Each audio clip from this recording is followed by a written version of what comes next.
What are you doing? Are you ready? I've been rolling for like 10 seconds already. Do I have to do an intro? People like the vlog thing. Like we're just like... What? Hi, this is Brian from Riverside Reptiles, and I'm going to clean snake poop. Mouse is our Eastern Diamondback Rattlesnake. He's albino. He's a little over 5 feet and weighs between 11 and 12 pounds. So he's kind of a challenge to take out sometimes.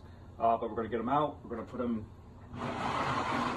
in this improvised snake bucket, and we're going to clean out his poop. And maybe we'll look for some shed fangs in this poop as well. So sometimes they shed their fangs and it goes through their digestive tract and comes out in their poo. And it's sometimes fun to find them looking through snake crap. All right, let's do it. I'll throw that on the floor. Okay. Don't worry, someone will clean it later. All right, I want to preface this with that Emily doesn't think I can take out the rattlesnake anymore because I haven't done it in a long time. Who's the one who cares for the rattlesnake, Brian? I cared for him when he was a baby. How long ago was that? I don't know. 4 years ago? It was a while ago. He was only 1 year old.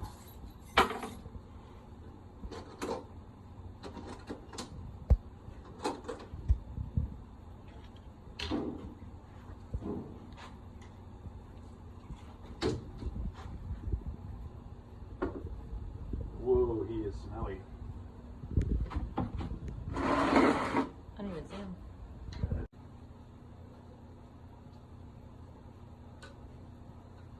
He's a wrist breaker. Yeah, I usually brace it on my forearms. I don't know how you do this. Jeez. It's right where I wanted him. You gonna come out by yourself? That would make my job a lot Look easier. how cute he is. You can't just stop right there. No. I have no food for you. I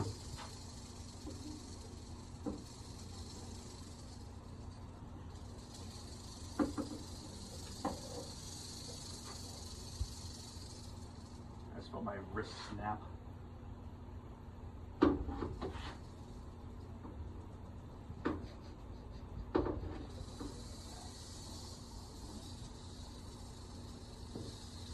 He's gonna come back up. Not because I can see it, because I know him very well. We should get a weight on him because he is definitely more than 12 pounds now. No, he's only like 11. I weighed him not too long ago.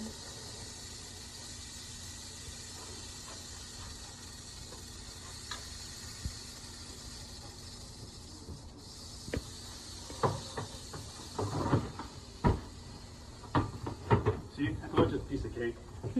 My forearms are like burning. Damn. Alright, so now that we got him contained, we're going to put these bungee cords over him so he doesn't pop up the top.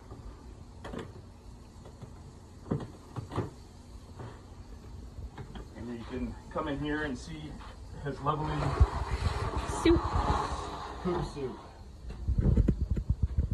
It's not focusing. Too bad we don't have smell-o-vision because this is really bad. And then there's some venom on the glass. I don't know if you can see that. That's from the last. Alright. So we're going to cut the video here. We're going to clean it because I don't think you really want to watch me clean snake crap. And then we'll videotape him going back in. Are we good? Yes. Alright. So now we're going to put back Mouse, Oh, don't slide it. the Eastern Diamondback Rattlesnake. Who you can hear is not happy to be in here, but who is? You can see the enclosure is nicely hydrated for him. Emily did a great job cleaning it. We looked for fangs, but we didn't find any, unfortunately. But I will show you a shed fang later on in this video.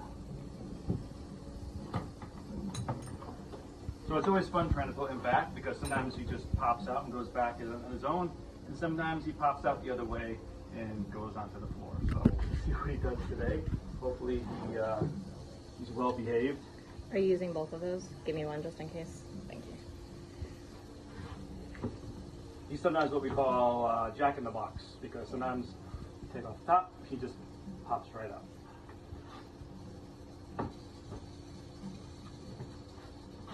See where his head is? And it's right there. It's facing the other way. So we're going to turn him.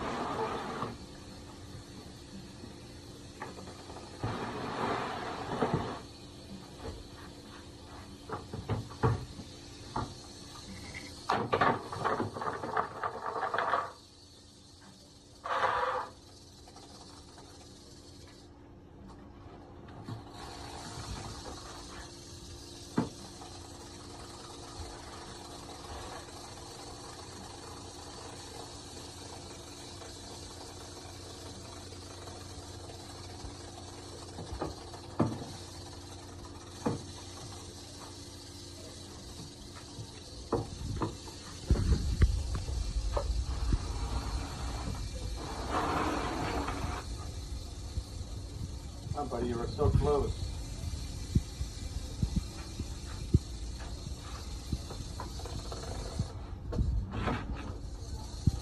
Ooh, he's giving you a hard time.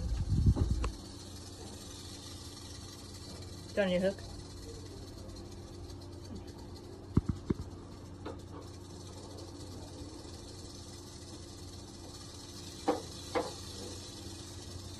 He loves to back up, doesn't he?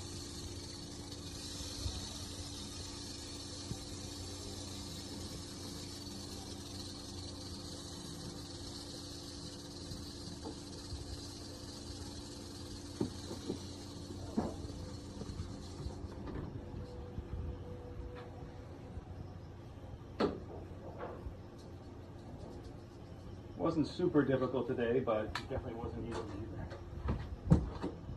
Alright, a little bit of sweat there. So unfortunately there were no shed fangs in Mouse's poop soup, but here are 2 fangs from Mouse that Emily saved and found and treated with a little bit of peroxide to make them a little whiter and to kill the dried venom on it as well. But the 2 top ones are from Mouse, and Mouse is, as I said before, a little over 5 feet and probably between 11 and 12 pounds. And the bottom fang right there, that is from our timber rattlesnake, Stanley. And Stanley, he's pretty big. He's about, he's just under 5 feet. He's probably about 4.5 feet, but he only weighs probably around half the weight of Mouse. He's probably only about 5 or 6 pounds. You're videotaping me now? Tell them what you did. I didn't do it. Uh-huh. Alright, so the little part of the tail came off. We call these buttons. Well, you can see how it was already broken there. Mm-hmm. So I just helped it on its way. But I got yelled at anyway. I'll take the blame. I'm so sorry. You can see it's very pretty still. Yeah. But here's the little, this is called the terminal. And there's one little button underneath it. That looks like it was broken before. Mm. But I did it. I broke the snake's rib.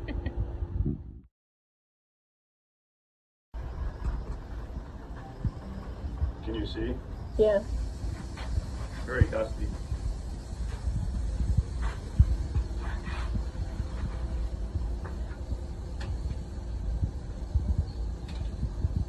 I can always tell when you've been back here because when I go to put on the face shield, it's too big for my head.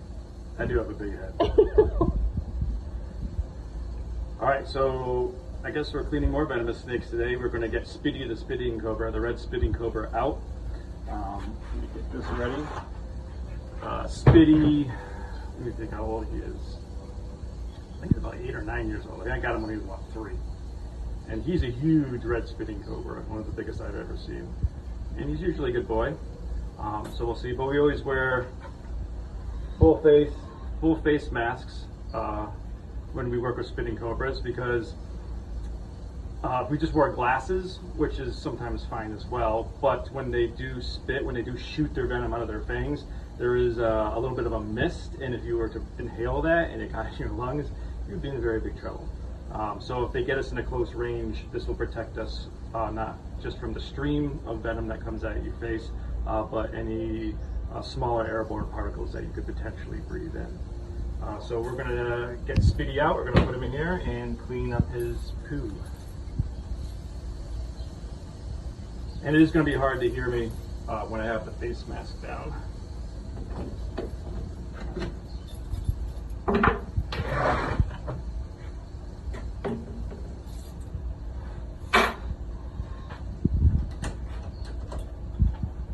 In case you're wondering what these things are in the bottom of all of our venomous snakes, it just explains the lethality right here. We got the little arrow. This is from toxinology.com, which is a very good resource. It tells you what anti-venoms to use, signs of envenomation, all here. So these are very handy to have if you do get bit. So if someone was to actually get bit, we'd clip this right to their buckle. So any physician would know you got bit by the spitting cobra, how to treat them, because most doctors, especially doctors in Connecticut, don't know a lot about exotic venomous snakes. So this would help. Hopefully we don't have to buckle that to me today.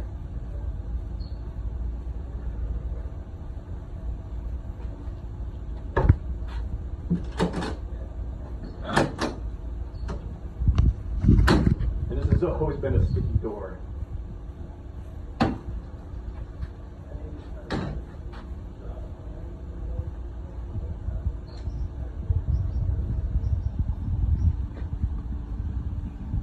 So he's behind his favorite rock.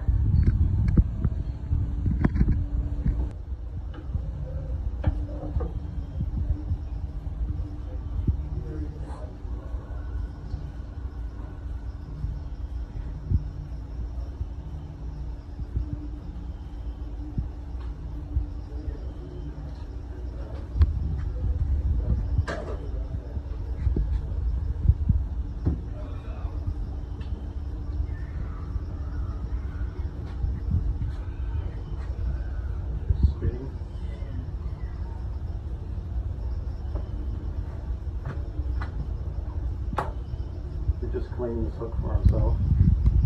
He's gonna clean the handle too.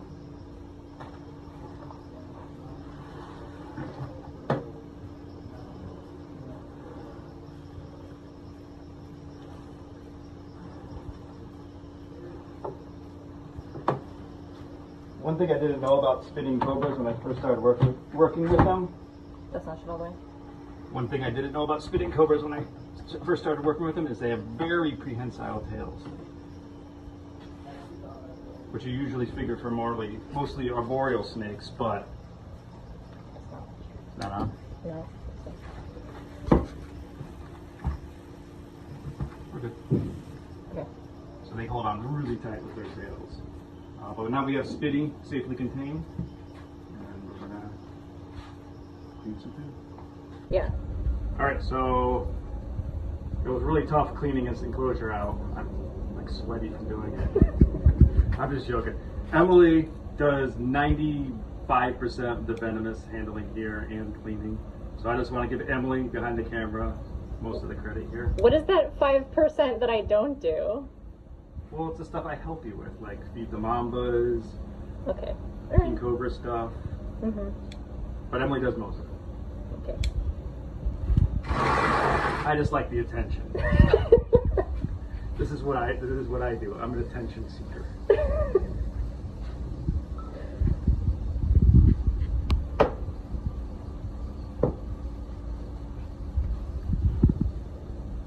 So when you're dealing with spitting cobras, you always take off the top and face it towards the person that has the camera, just in case they decide to spit.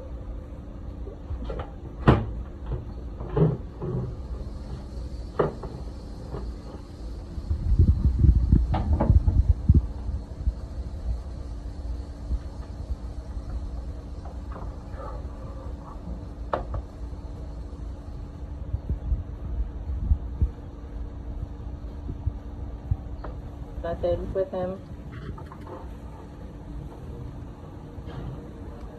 works better.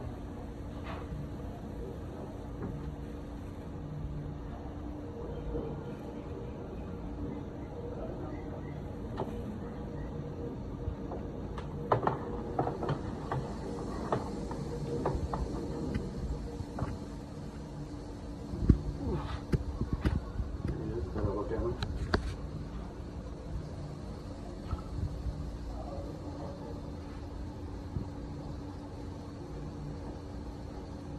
Nope, go in your door.